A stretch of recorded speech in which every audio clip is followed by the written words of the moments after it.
opportunity to deliver the Professor Sharat Mahanto Memorial Lecture for 2024.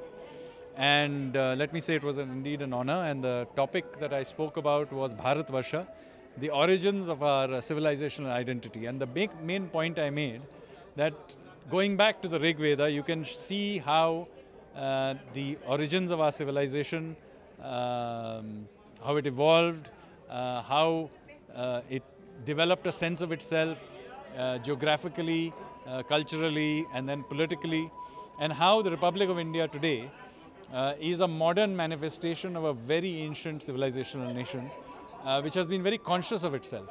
And so through all the ideas that I put on screen over a long periods of time, I hope I was able to convince the audience of the evidence for this.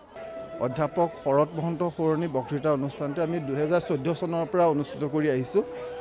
Professor Sarat Mahanta foundation আৰু royal global ইউনিভাৰ্চিটিয়ে একেলগে অনুষ্ঠানটো পাতি আহিছোঁ।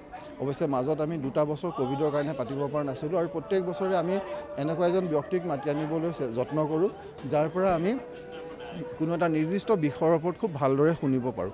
আৰু এইবাৰ আমি প্ৰধানমন্ত্ৰীৰ অৰ্থনৈতিক উপদেষ্টা পৰিষদৰ সন্মানীয় সদস্য শ্ৰী সঞ্জীৱ সান্যাল ডাঙৰীয়াক নিমন্ত্ৰণ কৰি আনিছিলোঁ।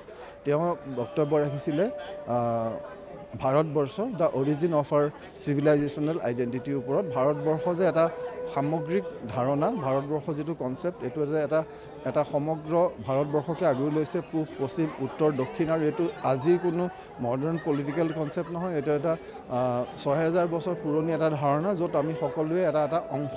আৰু সেই কথাটো এই যে ছ'চিয়েল ফাউণ্ডেশ্যন, এই যিটো আমাৰ ৰিলিজিয়াছ ফাউণ্ডেশ্যন, এই গোটেই কথাখিনিক লৈ ইয়াত সেইটো উপস্থাপন কৰা হ'ল। আমার খুবই ভাল লাগিছে এই যেটো বক্তৃতানুষ্ঠান আমি প্রত্যেক বছরে আয়োজন করে আহিছোঁ রয়েল গ্লোবেল ইউনিভার্সিটিত। আমার কারণে খুবই গৌৰৱৰ কথা, আৰু আমি সদায় চেষ্টা কৰোঁ যে প্ৰত্যেক বছৰে এনেকুৱা এজন ব্যক্তিক আনিব পাৰোঁ যাৰ বক্তৃতাৰে আমাক অনুপ্ৰেৰণা জগাব। We get inspired, we get to think in new and imaginative terms, and we can deliberate and discuss, because সেইটোৱে দেউতাই বিচাৰিছিলে। দেউতাই ভাবিছিলে যে এডুকেশ্যন এনেকুৱা এটা প্লেটফৰ্ম হয় যাৰ থ্ৰুদি ক্ৰিটিকেল থিংকিং এক্সপেণ্ড হ'ব পাৰে। গতিকে এই বক্তৃতানুষ্ঠানটো আমাৰ এটি প্ৰয়াস যাতে দেউতাৰ সেই ইচ্ছা, যিটোৰ কাৰণে দেউতাই গোটেই জীৱন সংগ্ৰাম কৰি গ'ল, সেয়া আমি আগবঢ়াই লৈ যাব পাৰোঁ।